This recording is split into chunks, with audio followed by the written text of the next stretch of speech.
think sometimes there's a tendency when you've got a half an hour lesson to be watched in an interview process that you pack it too much with everything. Yes, of course you have to get interaction and you have to get sort of control at the front of the lesson, you have to show so many things. But I suppose what I would say is be careful you don't shortchange on all of those because you're trying to pack so much in. The main thing I'm looking for is emotional intelligence, a degree of warmth, basics like class control, and the key thing is how they get on with the children. Particularly senior staff, when they're doing a lesson, people want to see what their presence is like. They're testing their voice. So the use of a different tone of voice is extremely important. Being able to show that they can show a starter, an introductory task, a main topic, and then the plenary. Being able to show that there is clear structure, but also that they've got full engagement with the students and that the students are engaged in their learning and there's challenge and there's pace. Without those things, then I wouldn't be considering employing somebody. Okay, so I've got a bag of clothes here. Can you do a little bit of repeating for me? No es mía, no es. Una falda. Una falda. Unos pantalones. Unos pantalones. Unas botas. Unas botas. Unas zapatillas. Unas zapatillas. Mike's obviously got a really engaging personality and he allowed that to come across in the lesson. There was lots of him in there. He smiled a lot, and people tend to forget the importance of smiling when you're with a group of children because they need that affirmation that someone is there who likes them.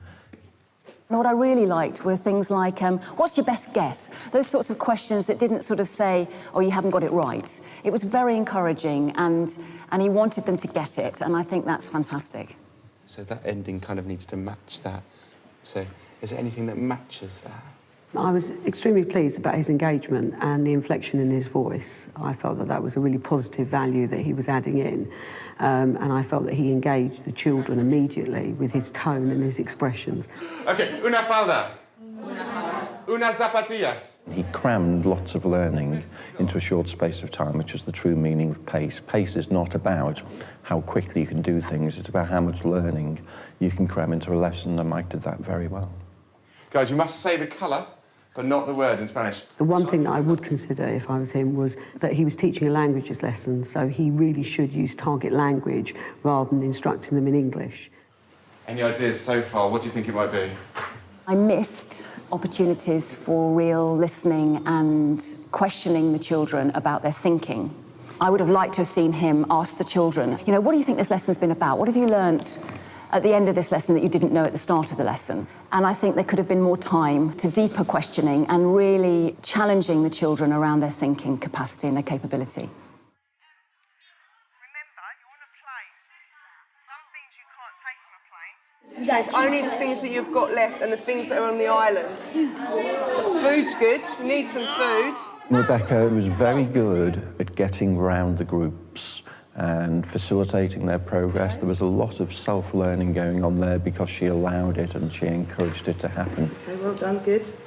I think she interacted extremely well with the students. I was very pleased to see that when she worked with the students, she went down to their level and started asking them questions and gained responses from them. So where can you get the water from, maybe? Well done, excellent, okay.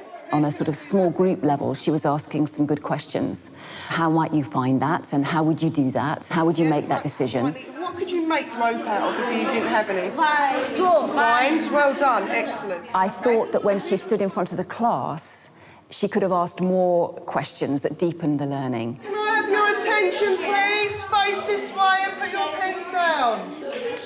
She actually asked for children's attention and she got their attention, but she also said, turn to face me, and not all of the children did. And that's a nuts and bolts thing, and you need not to carry on until you've got all the children facing you, looking at what you're about to say. When you're thinking about the lesson, stay really connected with the lesson rather than the fact that people are watching you, judging you, and sort of turn the internal judgment off and just connect with the children in the way that you probably do on a daily basis anyway.